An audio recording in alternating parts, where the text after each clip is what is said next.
I don't think I'll ever forget that night.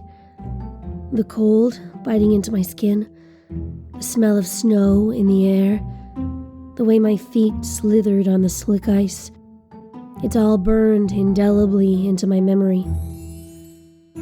I grew up in a small town in the middle of podunk nowhere. You know the kind of place.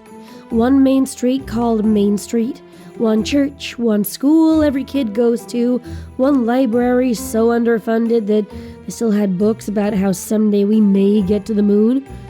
The kind of town where people come from but never move to. My town was small-minded on top of all that. Also, really religious. Not the nice kind of religious where it's all about the forgiveness and loving thy neighbor. No, the judgmental kind, with a side order of bigotry that could explode into violence if provoked. So, growing up queer in a town like that was a treat. I came out when I was 14, powered by Tumblr-inspired confidence that my story would turn out okay. By the time I was 15, I'd lost count of the number of times I'd been spat on, kicked, punched, and tripped at school. I frequently got my stuff stolen, had my locker broken into, had stuff graffitied about me on the bathroom walls, and don't even get me started about the abuse online. Teachers either turned a blind eye or advised me to get a boyfriend to make the bullying stop. If you just let this gay phase go, they'll stop. My parents tried to be understanding, but I could tell that they agreed with this advice.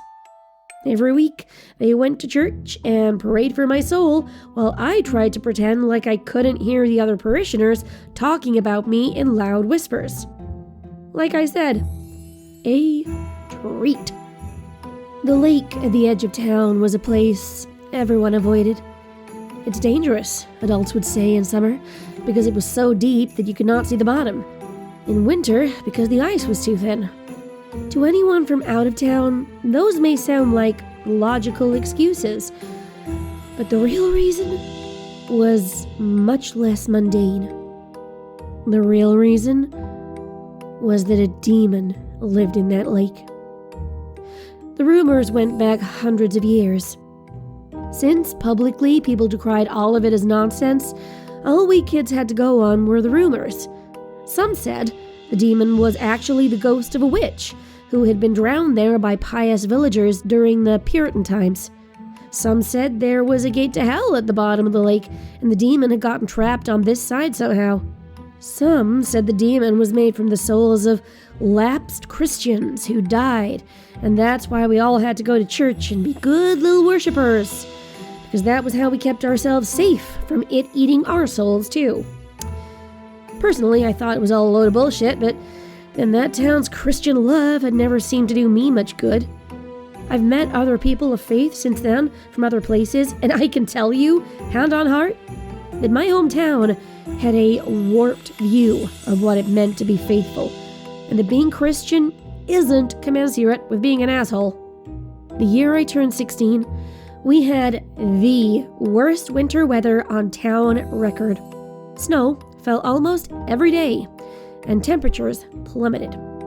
I mentioned climate change all of once before I was shouted down by my father. My mother said she remembered winters like this from when she was a girl in town, and that I was just being melodramatic. She even encouraged me to go out and play in it, like I was a preschooler again. Yeah, Mom, I wanted to say, I'll just go out and make snow angels with all my non-existent friends. I never thought I'd end up at the lake. Not by choice, anyway. But Caroline and her gang didn't give me much of a choice. Caroline Stoneheart. She was well named.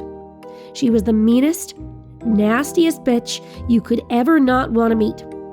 I probably don't need to tell you that she was the instigator of most of my bullying. She and her friends were like something out of a high school movie written by the most uninspired screenwriters in the world. A blonde queen bee, flanked by two brunette minions of a lesser beauty who did as they were told and never talked back to her. That winter, she stole my scarf, slashed my warm coat, Even put broken glass in my empty boots while I was showering after PE. She'd always been awful, but that year she really upped the ante. As if the colder the weather got, the colder she got too. Still never expected her to try to drown me though. She and her two minions, Brittney and Bryony, grabbed me on my way home on the last day of school before winter break. It was already getting dark and I was walking because my dad got held up at work and couldn't pick me up. Mom was too busy hosting a meeting of her prayer circle to leave the house. It happened so quick, but I still marvel at how fast my bullies pulled over, bundled me into Caroline's car, and drove off in completely the opposite direction to my house. I only realized we were going to the lake when she parked and yanked me out of the car by my hair. "What the fuck are you doing?" I demanded, grabbing my scalp so she didn't tear it off. "Come on, Ellie," Caroline sneered, tugging so hard I nearly fell on my face. "Don't be such a baby. We're going skating." "You're insane!" Brittney even brought some skates for you to use. They're men's skates, but that should be perfect for your big dyke feet, right? Though I kicked and fought, they got me down to the lakeside and held me down while Brittney slid ugly-ass hockey skates onto my feet and tightened the laces so hard that I couldn't slip my feet out again. Before I knew it, suddenly I was wobbling at the very edge of the ice. Caroline smiled at me nastily. "Go on. You skate across, and we'll leave you alone. Easy, right?" I tried to protest, but my voice came out shaky. The ice isn't safe. It won't hold my weight. "Sure it will. We've had such a severe winter, it's definitely thick enough to take even your fat ass skating on it." Maybe skating will even help you lose a few pounds. Brittney simpered. "You're all insane. You're literally trying to kill me." Caroline rolled her eyes. "You're pathetic, Ellie. As if we'd do that. Just go. Or I'll shove you ourselves. And if you happen to fall in and drown, well, that's just bad luck. Must be the added weight of all that sin you're carrying around." Good one, Caroline. Brittney giggled. You're so smart. Great.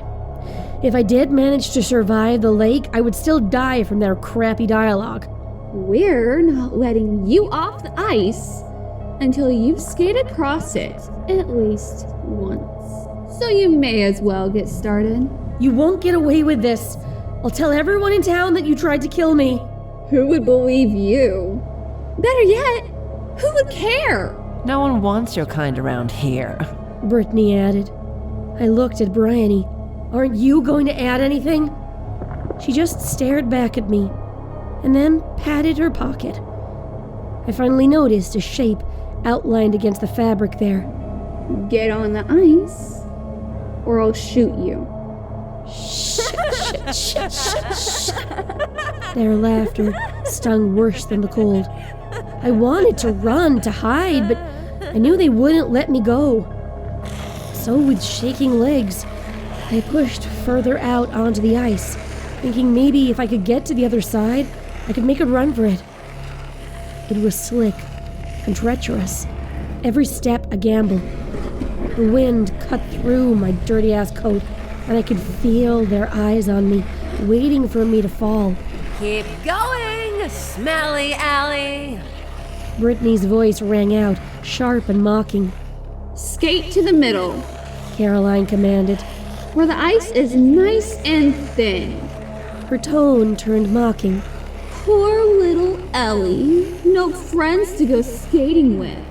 No one here to pull her out when she fell in. Such a tragedy. Maybe if she had lived a more worshipful life, God may have saved her. That's why you shouldn't be gay, kids. Learn from her mistakes. That's what people will say when they find your bloated corpse in the sprint. Until then, they may just assume you ran away from home because you didn't fit in here. I wanted to cry, but I didn't dare. The tears would probably freeze to my fucking face. I just kept skating, each movement feeling more unsteady than the last. I tried to look for where the ice was thicker, but I couldn't tell in the remaining light. And then I heard it. A crack. The sound made my heart stop. With horrible suddenness, the ice beneath me gave way, and I plunged into the freezing water. The cold hit me like a punch, stealing the breath from my lungs. I clawed at the edge of the hole I had fallen through, desperate to pull myself out, but my fingers kept slipping. My legs were going numb already, the weight of the water pulling me down. My head ached from the abrupt cold dunk. I was sure I was going to die. And that's when I saw it.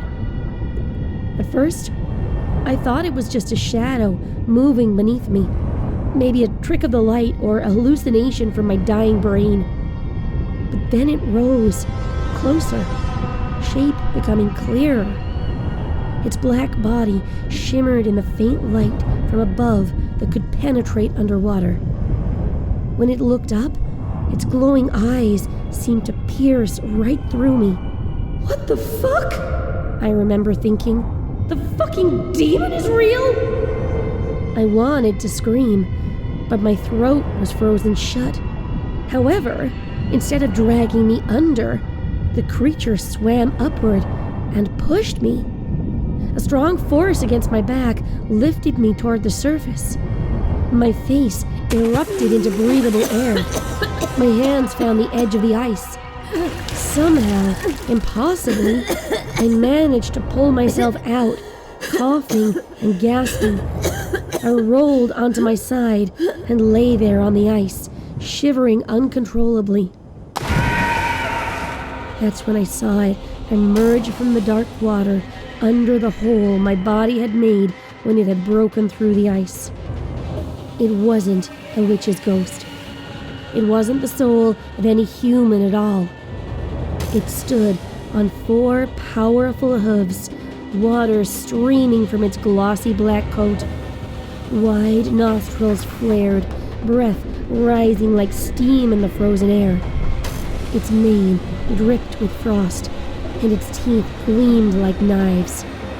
Caroline, Brittney, and Bryony all froze, their laughter replaced by terrified screams. Run! Bryony shrieked.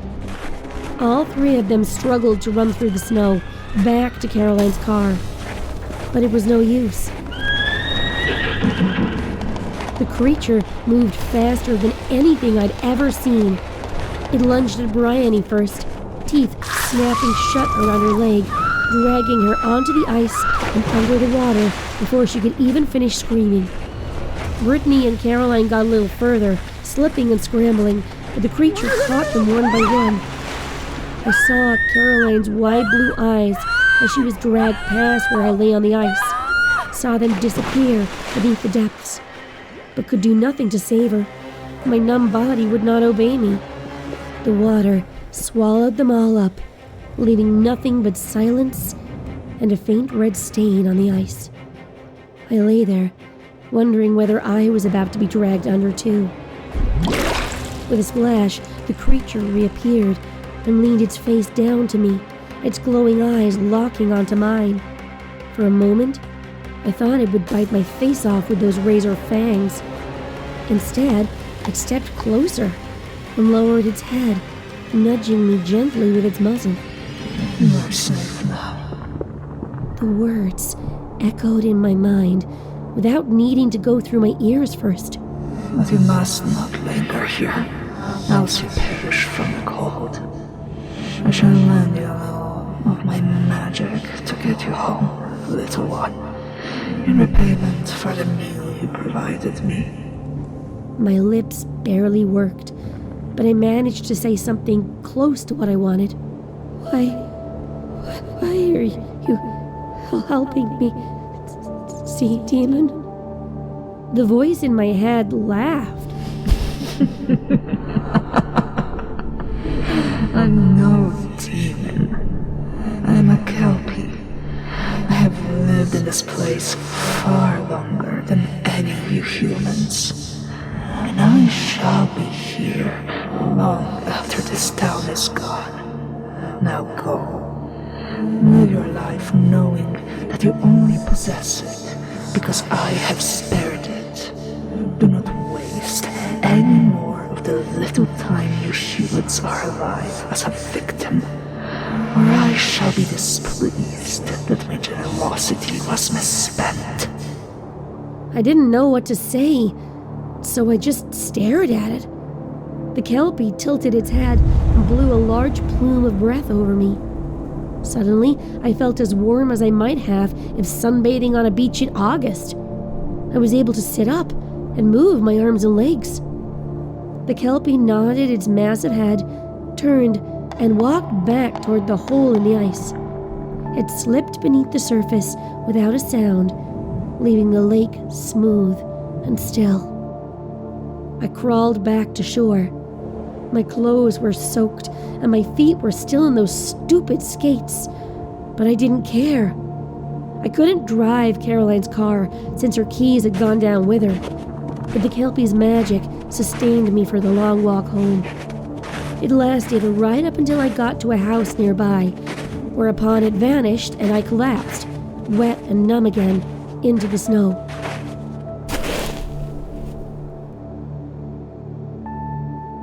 I was taken to the hospital in the next town over.